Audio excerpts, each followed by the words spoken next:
আসসালামু আলাইকুম রহমতুল্লাহি ওয়া বারাকাতুহু। প্রিয় মুসলিম ভাই এবং বোনেরা, সেই মধ্যযুগ থেকেই ইহুদি খ্রিস্টানরা আমাদের মুসলমানদের বিরুদ্ধে নানাভাবে শত্রুতা করে আসছে। এখনো তারা আমাদের বিরুদ্ধে মারাত্মকভাবে শত্রুতা করছে। তারা আমাদের বিরুদ্ধে শত্রুতা করতে থাকবে কিয়ামতের পূর্বক্ষণ পর্যন্ত। ইসরায়েল, আমেরিকা, ইউরোপের নরপিশাচ এই ইহুদি খ্রিস্টানরা পরিকল্পিতভাবে আমাদের ফিলিস্তিনের হাজারো লাখো মুসলমান ভাই বোনদেরকে, নিষ্পাপ শিশুদেরকে নির্মমভাবে হত্যা করছে। তারা হত্যাযজ্ঞ চালাচ্ছে, জেনোসাইড তথা গণহত্যা করছে। আমাদের ফিলিস্তিনের ভাই বোনেরা সেখানে মানবেতর জীবন যাপন করছে, তা আমরা সবাই জানি। কিন্তু তারা কিভাবে যে বসবাস করছে, বেঁচে আছে, তার বিবরণ দেওয়ার ভাষা আমার জানা নেই। মূলত এই ইহুদি খ্রিস্টান চক্র, ইসরায়েলিরা এবং ইসরায়েলের দোসররা ফিলিস্তিনের ভাই বোনদের সহ সমগ্র মুসলিম জাতিকে ডিস্ট্রয় করে দিতে চাচ্ছে।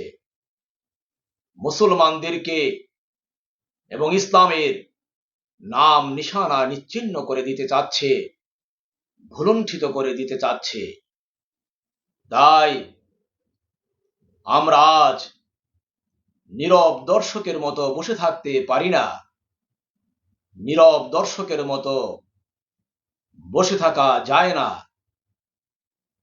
আমাদের প্রত্যেকের উপর এই ইসরায়েলিদের বিরুদ্ধে, ইসরায়েলের দোসরদের বিরুদ্ধে জিহাদ করা ফরজ হয়ে পড়েছে।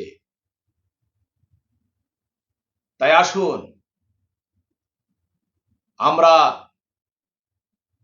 নিজ দেশে অবস্থান করে হোক অথবা ফিলিস্তিনে, ইসরায়েলে গিয়ে হোক, যে যেভাবেই পারি শাহাদাতের তামান্না বুকে ধারণ করে জিহাদের ময়দানে আমাদেরকে অবতরণ করতে হবে।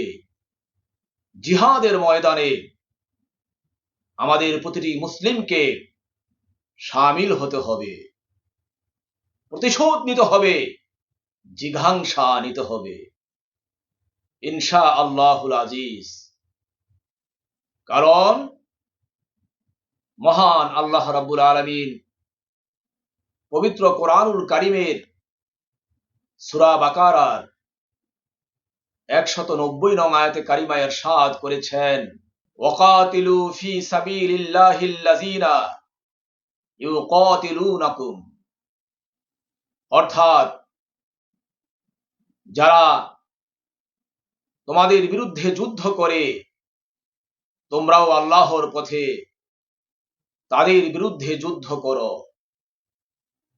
তাই আসুন মহান আল্লাহ পাকের এ হুকুম আমরা বুকে ধারণ করে দৃপ্ত শপথ নিয়ে ফিলিস্তিনের পথে এগিয়ে যাই।